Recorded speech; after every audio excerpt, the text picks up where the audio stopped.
नमस्कार, संसद टीवी में आपका स्वागत है। मैं हूं प्रतिबिंब शर्मा। कोविड-19 की मौजूदा स्थिति से संबंधित तमाम अपडेट्स लेकर हम हाजिर हैं आपके सामने। हम आपको बताएंगे कि कोरोना को लेकर देश दुनिया की क्या परिस्थिति है और साथ ही हम अपने विशेषज्ञ मेहमानों से समझेंगे कि कोरोना के नए वेरिएंट से आप अपना, अपने परिवार का और अस्पतालों में भर्ती मरीजों का बचाव कैसे कर सकते हैं। भारत में कोरोना के लगभग 8,22,000 मामले सामने आए हैं, लेकिन सुकून की बात यह है कि रिकवरी रेट 96% से ज़्यादा है। तो आइए शुरुआत करते हैं कोरोना अपडेट की।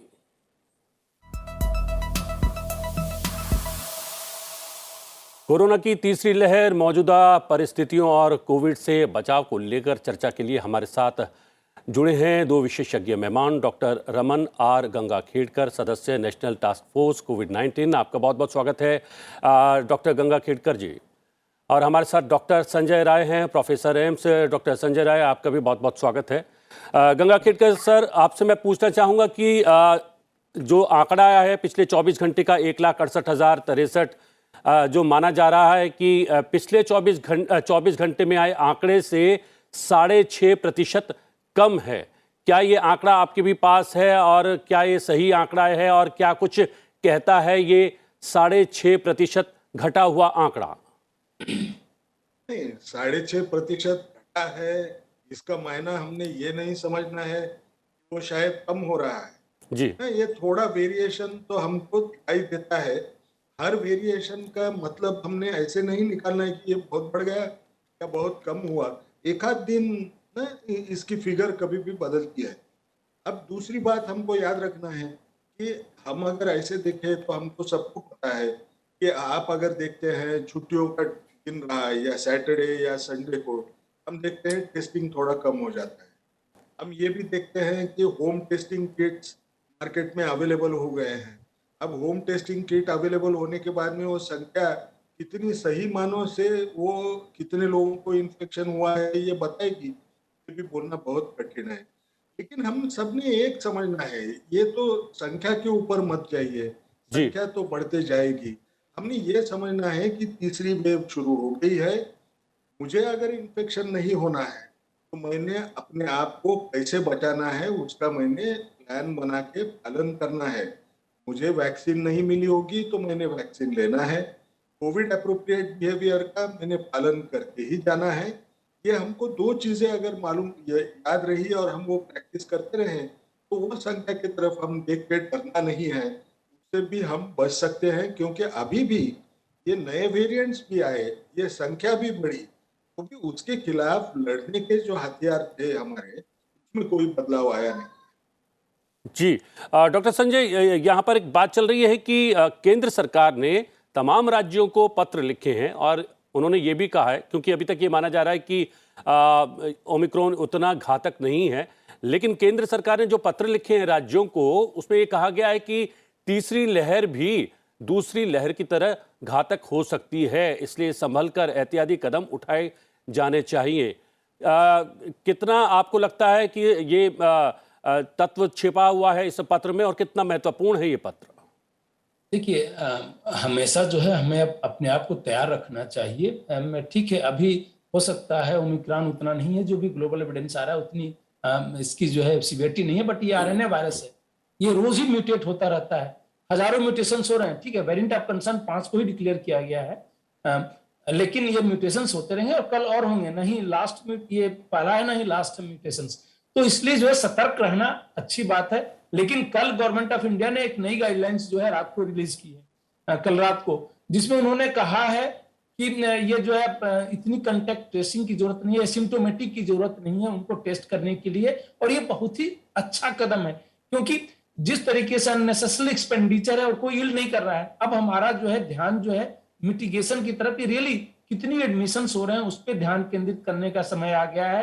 तो ये बहुत ही अच्छा कदम है और शायद जो है अननेसेसरली जो है जो हेल्थ सिस्टम पे लोड है उसको भी ये कम करेगा। सिर्फ टेस्टिंग का ही नहीं, पूरी जो है हमारे बाकी प्रोग्राम्स भी सफर कर रहे हैं, उसके कारण से उसको भी जो है शायद लोड कम होगा और दूसरे प्रोग्रामों पे भी ध्यान जाएगा। डॉक्टर गंगाखेड़कर, ये यहाँ पर ये जो न्यू गाइडलाइन की बात कही गई है, आईसीएमआर ने भी इस बात को स्पष्ट किया है कि पहले ये माना जाता था कि कोई संक्रमित है और इसके संपर्क में आया है कोई व्यक्ति तो उसको तुरंत अपना टेस्ट कराना चाहिए। लेकिन अब आईसीएमआर ने कहा है कि जब तक कोई उस तरीके के सिम्टम्स नजर नहीं आए तब तक टेस्ट कराने की कोई आवश्यकता नहीं है। सही बात है, क्योंकि हमने एक समझना है, जब तक लक्षण नहीं है तो वो भी मरीज पेशेंट मैनेजमेंट के लिए करके उसको अस्पताल में जाने की या किसी को कंसल्ट करने की तो कोई जरूरी नहीं है जी। हम अगर उस ढंग से अगर उसको देखते हैं कि कोई व्यक्ति एसिम्प्टोमेटिक है तो हम उसके लिए तो हम बार बार बोल रहे हैं कि उसने कोविड एप्रोप्रिएट बिहेवियर पालन करना है।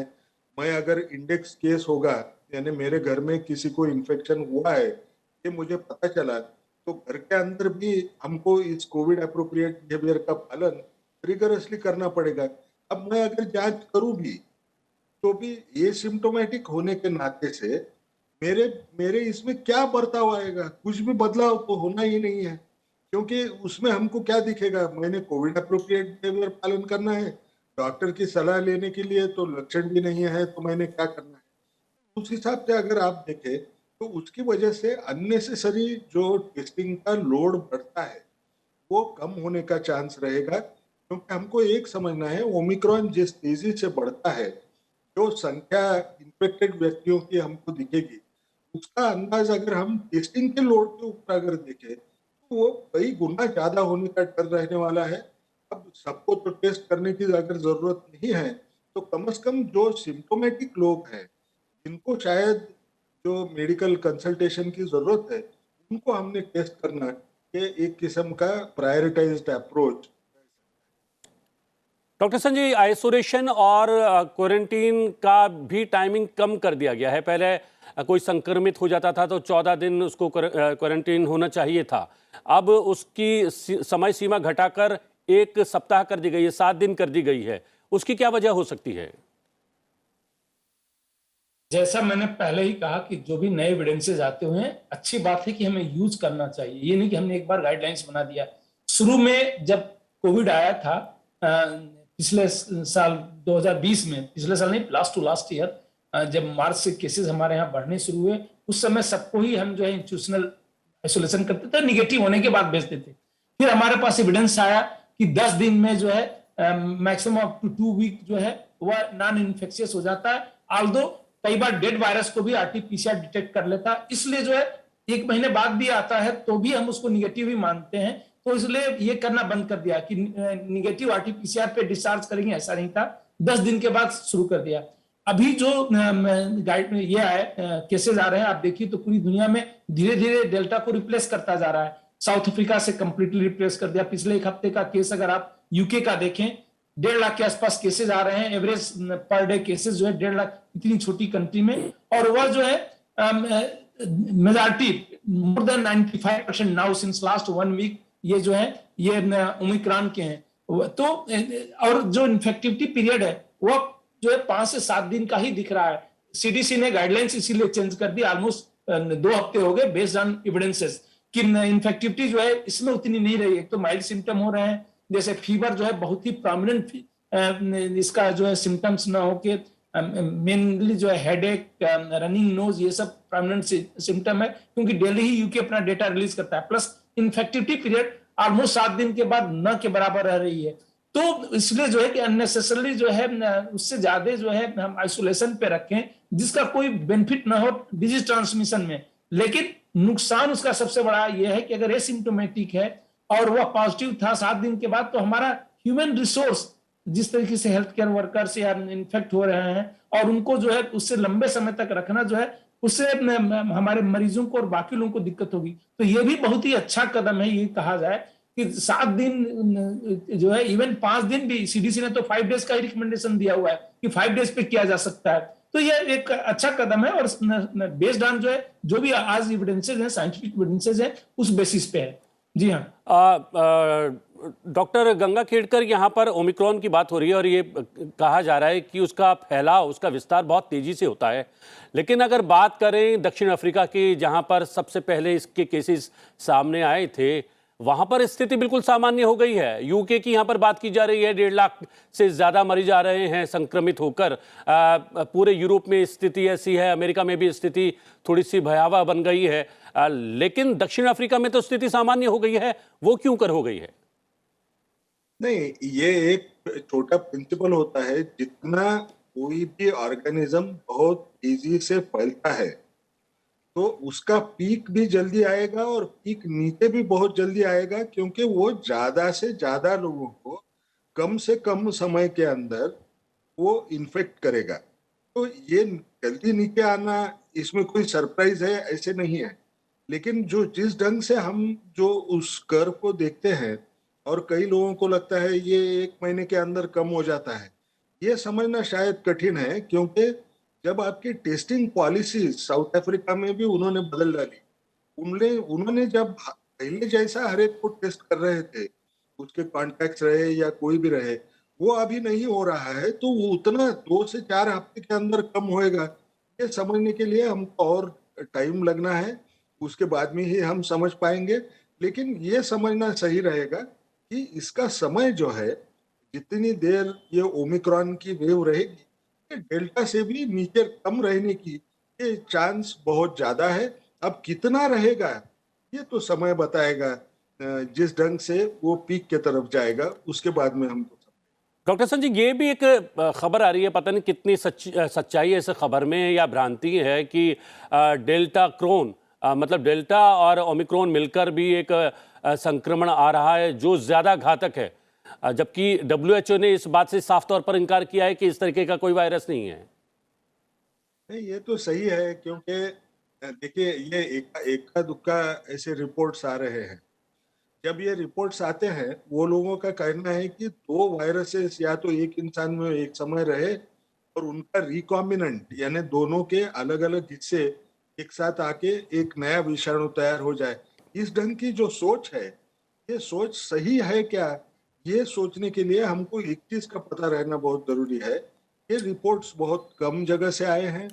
जब इस किस्म की रिकॉम्बिनेंट इवेंट होती है, तो वो जो पेपर्स होते हैं उसका रिगरस रिव्यू होना जरूरी होता है, क्योंकि ये कंटेमिनेशन भी रह सकता है।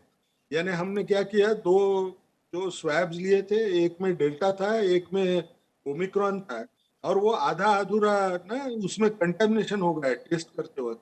तो रिपोर्ट्स जो आएंगे वो सही किस्म के आएंगे ऐसे मानना जरूरी नहीं है। हमने इसमें परेशान ज्यादा इसलिए नहीं होना है, क्योंकि भले वो डेल्टा माइक्रॉन या और एक कोई ओमिक्रॉन का वेरिएंट बोल रहे हैं, वो दोनों में संख्या जो है कितने लोगों को हुआ, वो 10 और 25 से नीचे बोल रहे हैं। इसका मायना ये वेरिएंट कोई बड़ा कंसर्न का भी नहीं होगा। WHO ने भी एक अच्छी बात करी, क्योंकि जब तक हम लैब की क्वालिटी अच्छी थी, ये जब रिपोर्ट हुआ, जब लैब में जो टेस्ट हुआ वो सही था, ये जब तक पता नहीं चलता है, जब तक उसको वेरिएंट ऑफ इंटरेस्ट भी बोलना है, ये गलत रहेगा। क्योंकि कल चल के कोई बोलेगा अरे ये मेरे टेस्ट करने में ये मिक्स हो गए थे, इसलिए इस किस्म के रिपोर्ट लिखे। जी तो हमको उससे डरना नहीं है। जी जी। लेकिन अभी जो परिस्थिति है उसका सावधानी से हमको लड़ाई करना है, ये हमको समझना पड़ेगा। जी डॉक्टर संजय, यहाँ पर ये बात भी सामने आई है कि आंकड़े थोड़ा सा घटते बढ़ते रहेंगे। हमने कहा कि पिछले 24 घंटे में 6.5% कम मरीज आए हैं।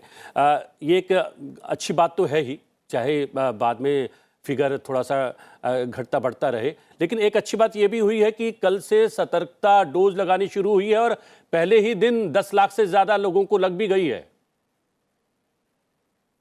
देखिए, ये जो है, जैसे डॉक्टर गंगा खेड़कर ने कहा कि थोड़ा सा अप डाउन हमारे लिए बहुत मायने नहीं रखता। हमारे लिए जो मेन मायने रखता है कि कितनी सीवियरिटी हो रही है, कितना हॉस्पिटलाइजेशन हो रहा है, कितना डेथ हो रहा है। अगर आप देखें पिछले 3 महीने का डेटा, तो वह 300 से नीचे ही जो है हमारा डेथ करीब है, उसके आसपास ही है। कोई बहुत ज्यादा जो है अचानक बढ़ना या अचानक घटना नहीं है। अभी पिछले जो है 15 दिन से भले ही ओमिक्रॉन ने तहलका मचाया हो, तो ये देख के जो है संतोषजनक है। रही बात कुछ केसेस कम होने की, ज्यादा होने की, वह जो है इस पे डिपेंड करता है। संडे को थोड़ी सी टेस्टिंग कम हो सकती है। टेस्टिंग जो है किस एरिया में हो रहा है, आज उस एरिया का हमने कर लिया, कल दूसरे एरिया का, तो कंट्री लेवल पे थोड़े से फ्लक्चुएशन का रियली बहुत मीनिंग नहीं होता। इससे मीनिंग कोई बहुत ही नहीं निकाला जा सकता है कि वह जो है अचानक केसेस कम हो गए, 6,000 कम हो गए, 6,000 कल जो है 10,000 बढ़ सकते हैं, 20,000 25,000 बढ़ सकते हैं, और जिसकी संभावना सबसे ज्यादा है क्योंकि ऑलमोस्ट सारे स्टेट में देखिए तो अपवर्ड ग्राफ है, साथ साथ जो है हमारा जो है पॉजिटिविटी रेट भी इंक्रीज कर रहा है। तो इसको देखते हुए लग रहा है कि अभी केसेस जो है बढ़ते रहेंगे। वह किसी लोकल इफेक्ट के कारण से थोड़े से अगर कम डाउन होते हैं तो उसका बहुत महत्व नहीं रहता है ओवरऑल डिजीज कंट्रोल में देखा जाए। जी, लेकिन जहां तक है इस डोज की हमारी सतर्कता डोज देने की, जी, तो देखिए यूके जो है 50% दे चुका है, तो इन्फेक्शन को कंट्रोल करने में उसका बहुत रोल नहीं लग रहा है। 51% लोगों को तो पूरा का पूरा ये लग चुका है, थर्ड डोज लग चुका है यूके में, फिर भी इतनी छोटी कंट्री में 2 लाख के आसपास केसेज आ रहे हैं और करीब 70,000 जो है फुल्ली वैक्सीनेटेड में पर डे, क्योंकि वो रिपोर्ट अपना डेली रिलीज करते हैं, तो 70,000 के आसपास फुल्ली वैक्सीनेटेड में आना जो है ये इंडिकेट करता है कि इन्फेक्शन को रोकने में जो हमारा शुरू में था कि बड़े कारगर होंगे, वो ठीक है नहीं है। इन्फेक्शन को रोकने में नहीं है, लेकिन सिवियरिटी और डेथ को कम है, यूके में कम रिपोर्टेड है। बट ओवरऑल हमारी कंट्री में सिचुएशन थोड़ा सा ज्यादा डिफरेंट है। हमारी कंट्री में डेल्टा वेरिएंट ने जिस तरीके से कोहराम मचाया था, और आज की डेट में अगर गोल्ड स्टैंडर्ड की मैं बात करूं कि कंपेयर किसी वैक्सीन की इफिकेसी और ये तो नेचुरल इन्फेक्शन के बाद ही रिकवर्ड लोगों में की जा सकती है।